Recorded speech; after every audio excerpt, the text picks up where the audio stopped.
გამარჯობა, მე გიორგი ვარ დათუკიშვილი და წარმოგიდგენთ Microsoft Excel 2016-ის ვიდეო გაკვეთილებს. ჩვენი პირველი გაკვეთილი შეეხება თემას თუ როგორ შევქმნათ Excel-ის ახალი დოკუმენტი ან შაბლონი. პირველ რიგში გავმიჯნოთ ორი ფაქტი. მომხმარებელს ხშირ შემთხვევაში გონია, რომ ფაილის შექმნა და პროგრამის გამოძახება ერთი და იგივეა. მოდით გავმართოთ მარჯვენა ღილაკზე ხელის დაჭერისას new ბრძანებით და შემდეგ უკვე კონტექსტურ მენიუში Microsoft Excel Worksheet-ის არჩევით ჩვენ მივიღებთ ახალ ფაილს, რომელსაც შეგვიძლია დავარქმოთ პირდაპირ სახელი, მაგალითად გიორგი დათუკიშვილი. ამ შემთხვევაში თუ ფაილს ორჯერ დავაკლიკებთ, გაიხსნება უკვე Excel-ის ფაილი, რომელიც სამუშაო მაგიდაზეა განთავსებული და რა თქმა უნდა ის სარიელია და სუფთაა. ასევე შესაძლებელია Ctrl+N კლავიშით გამოძახება ახალი ფაილის, რომელიც გახლავს სახელად book1 და ასევე გეტყვით, რომ რა თქმა უნდა ფაილი, რომელიც შეიქმნა Ctrl+N-ით, ანალოგიური ტიპის ფაილის შექმნა შესაძლებელია თავად პროგრამის პიქტოგრამის გამოძახებით. Excel 2016-ზე ხელის დაჭერისას გამოდის უკვე ჩვეულებრივი პროგრამა, რომელიც თავად Excel-ის პირველი ჩართვის ფანჯარაა, სადაც თქვენ გაქვთ blank workbook-ი. შეგიძლიათ აირჩიოთ და გამოვა უკვე ცარიელი ფაილი, რომელშიც შეგიძლიათ დაიწყოთ მუშაობა. თუმცა აქვე მინდა გაჩვენოთ როგორ შეგვიძლია შაბლონების გამოყენებაც.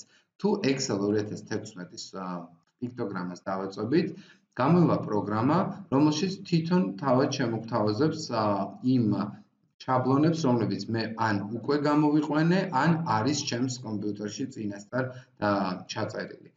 გეტყვით, რომ შაბლონების მოძებნა შეგიძლიათ ასევე კატეგორიების მიხედვით, ბიზნესი, პერსონალური, ინდუსტრიული, ფინანსური და ასე შემდეგ.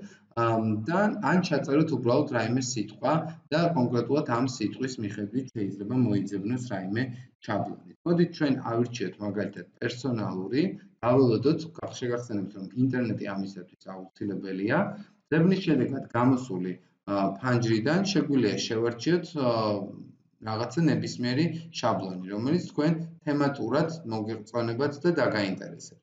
მაგალითად შეიძლება ეს იყოს აი ამ ტიპის, ასე ვთქვათ, პირადი ან პერსონალური ხარჯები, მივცეთ create და გამოვა რაღაც შაბლონი, რომელსაც გამოვიყენებთ, შევიყვანთ მონაცემებს და ასე შემდეგ და დავინახავთ უკვე კონკრეტულად ესეთ ლამაზ შაბლონს, რომლის შექმნისათვის ჩვენ ძალიან ბევრი დრო დაგვჭირდებოდა. ასევე გეტყვით, რომ ამ შაბლონის დანახვისას თქვენ შეიძლება საინტერესო იდეების გაგიჩნდეთ, რომელიც უკვე დანერგოთ თქვენ სამუშაო პროცესში. კიდევ ერთხელ შეგახსენებთ ფაილის შექმნის ორ მეთოდს, ერთი გახლავთ მეთოდი მარჯვენა ღილაკით new და შემდეგ Microsoft Excel Worksheet-ი და მეორე, რომელიც თავად პროგრამა შეგიძლიათ გამოიძახოთ და დააჭიროთ workbooks. ოღონდ გახსოვდეთ, რომ ეს ფაილი ჯერჯერობით ვირტუალურია, ის არ არის შენახული არსად და მას აუცილებლად ჭირდება შენახვა. მადლობა ყურადღებისათვის.